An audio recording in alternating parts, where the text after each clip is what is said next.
A new battle will begin.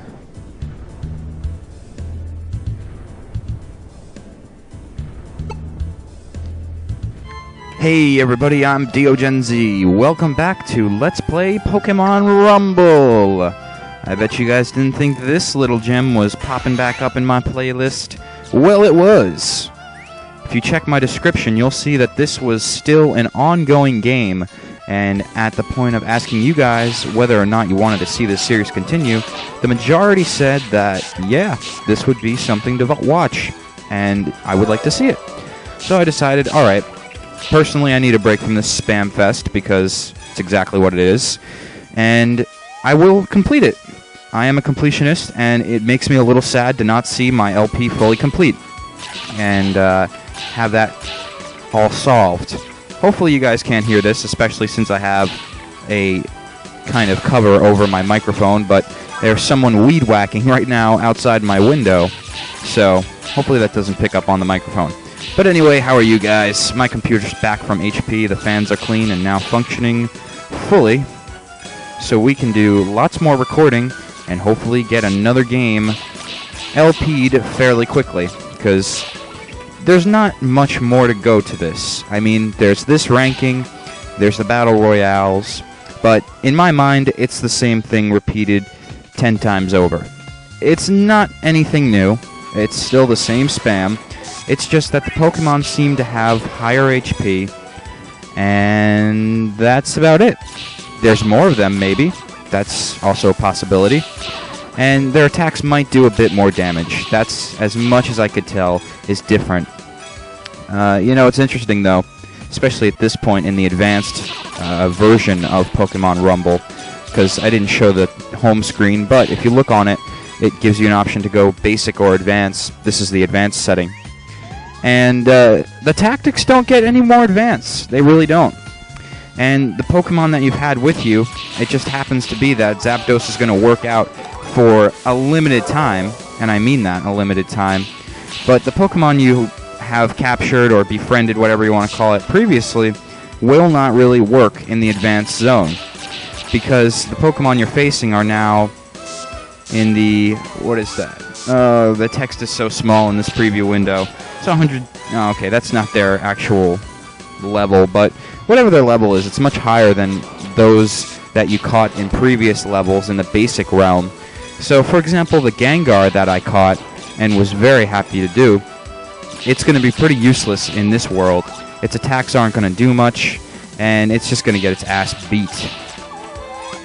I don't think this is necessarily a bad thing, but it's just something interesting that Pokemon Rumble has done and try to change from the mainstream Pokemon game.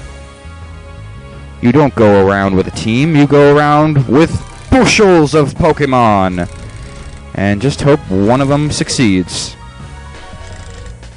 That's the concept of Pokemon Rumble anyway. The Grove Pokemon, Grottle. Well, Grass-type Pokemon is the best time, I suppose, to bring up this next topic, which is, in my absence of having a computer, I read, and am still in the process of reading this other book, but two interesting books, one by Todd McCormick, who is a cannabis activist, and it is How to Grow Medical Marijuana. And the second one, which is really full of information and is really engrossing me big time when I'm not doing LPs, is a book by Jack Herrer, and their names will both be in the description below so you can see their respective books if you're interested. And his book is The Emperor Wears No Clothes, and it's a history on cannabis, hemp, and it's fascinating. It's hard to believe that this stuff is illegal. I'm just going to put this as kind of a warning. And note, I put the warning after the topic was introduced, so you can understand. I'm fucking serious here. I'm not going to censor myself for anyone, so don't give me bullshit in the comments section like, oh, DeoGenZ, don't talk about drugs, think about the children. Because if you did the research that I did, you're going to learn it's not a drug. It's really not. It used to be America's #1 cash crop for up until the 1930s, I believe, 1937, around then.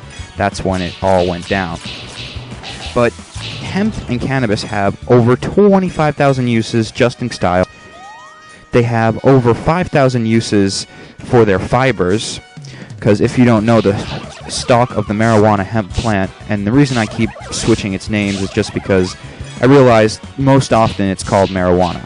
But marijuana is a slang term that was given to Mexicans, and it was used to actually kind of make the drug or plant a taboo, because people were racist, and one of the things that people would do would say that, marijuana, the drug that makes black people, jazz musicians, take your wife and fuck them over a chair. That kind of stuff. They tried to scare people. It was scare tactics and misinformation in a day where the internet didn't exist and you couldn't get data. So that's how it was helped along. So I don't prefer to call it marijuana, but I know that's what most people hear it as, so I try and call it marijuana hemp, marijuana cannabis, so I can start to infect you guys to say the correct term. And note how I say infect, because I'm well aware of what I'm doing here. And I don't know how many other LPers or content producers try to make this point, but anybody who's entertaining you is infecting you with their mindset. It's nothing bad. I mean, it could be bad, but it also could be grand. What you have to do as a responsible content viewer is go and fact check these people, and me included. Don't give me a free pass, I don't want that, but you'll find all my facts are there. So anyway, I was reading this book, and no, I'm not planning to grow anything anytime soon. It may have been the book of how to grow medical marijuana, but I was reading it because I wanted to hear Todd McCormick's story. And the short version for this LP, because we've got 15 minutes, is that Todd had cancer 9 times as a kid and was mistreated for it each time. He had some kind of bone malfunction with his hips and back, and they were prescribing it in the hospital as cancer. So as such, they treated it, and this was all before he was 9. I mean, this was as a young kid. He could not walk, he could not do anything. It just was bad turn of the cards. It was nothing against him. It's not like it wasn't anything for his fault. It just happened. And so it was misdiagnosed as cancer and treated as such with chemo, to where it destroyed his body further. They had to fuse his vertebrae so that he couldn't walk. He had to use a wheelchair. And it looked like miserable times for here on out for the rest of his life. However, his mother, while he was in the hospital, gave him medical marijuana to help stimulate his appetite, get rid of his headaches. Other kids on the ward died, okay? Other kids who were suffering from cancer and who were treated with the similar destructive chemotherapy died because they had no marijuana, they had no cannabis to help along in their healing procedures.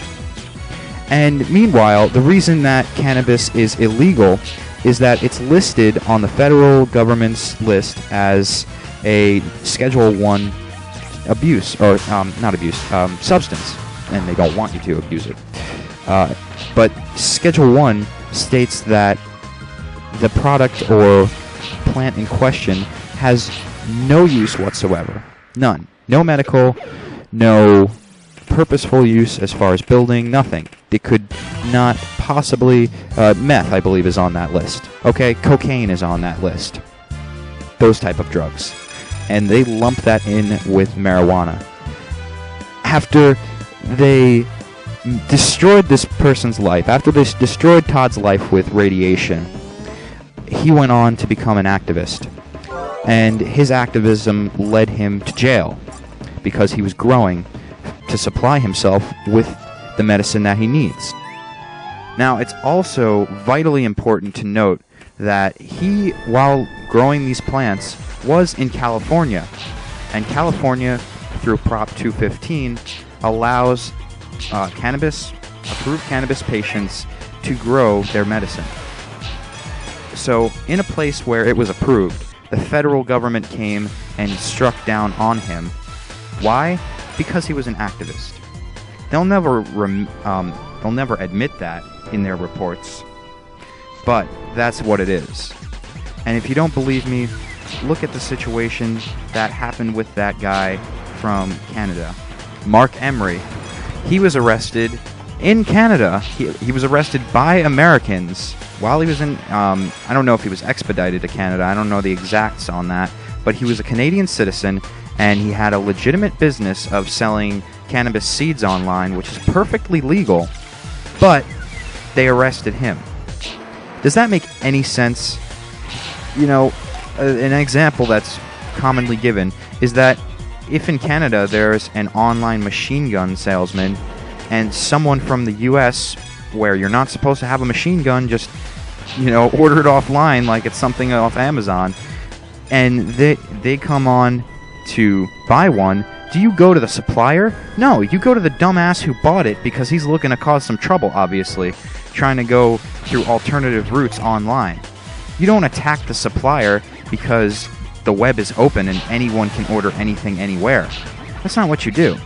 But the reason that he was arrested, and he's been constantly under DEA observation, very close watch they've had him on, was because he is an activist as well. He openly speaks about how marijuana, cannabis, affects the body positively, because that's all it does. It only affects positive. I've not once found anything negative about the substance. There's no addiction. There's no reported deaths by this. It's the most natural, seems to be the most natural cure-all, if you will, for any disease that we have, malady that's pressing upon us, whether it's a minor headache, a massive migraine, back pains, glaucoma. The list goes on. It's outstanding how much marijuana affects and heals. It is, the seeds at least, has one of the most rich amount of fatty acids, vital fatty acids, amino acids, which keep our bodies running, and without them, they will be starved. It's known as the highest plant for that. And you just gotta believe, or not believe, but you just gotta realize and not believe in what the government tells you, that they're restricting it for your benefit. They're restricting it for your health. You have to take realization that what they do is based off of money. And whatever lobbyist party is having the big bucks or having the most authority in the situation is going to have their opinions passed. Now, what, with this plant being so excellent, could be the reason for restricting it? Well, it's simple. It's chemical companies. It's companies like DuPont who wanted to get hemp out of the factories and out of building materials so they could pass their toxic caustic chemicals and plastic BPA substances. That's what it was. During the time, nylon was just being introduced, and they did not want to compete with hemp because hemp was a much better fabric, it was a much better fiber, stronger than nylon, and it would blow them out of the market every time, just because it's so easy to produce. It can grow in any climate, anywhere, indoors or out, and anyone could make it. It would destroy their business, and instead of actually competing like an average business does, they went to the government. They used their money power and their influence. No, Gengar's dead. And they lobbied for marijuana to be banned. And when they did destroy it and made it illegal, they called it marijuana, like I said earlier in this episode, to throw off farmers. Farmers knew that the product they were making was called hemp or cannabis. Same thing. Well, one thing not the same about hemp is that it's not psychoactive like cannabis, but they knew that it was the same plant and that it was meant for building and the future production of America. It was America's cash crop. I highly suggest that you go to the links below to pick up these books and check it out yourself, because we're at the end of this video's time limit. But in a very short period of time, I had to cram in a lot of information, and I'm going to continue on into the next episode, because it's a short episode of Pokemon Rumble, and expound upon this topic more, because it is vitally important to me. In fact, it's one of the most important issues in my life.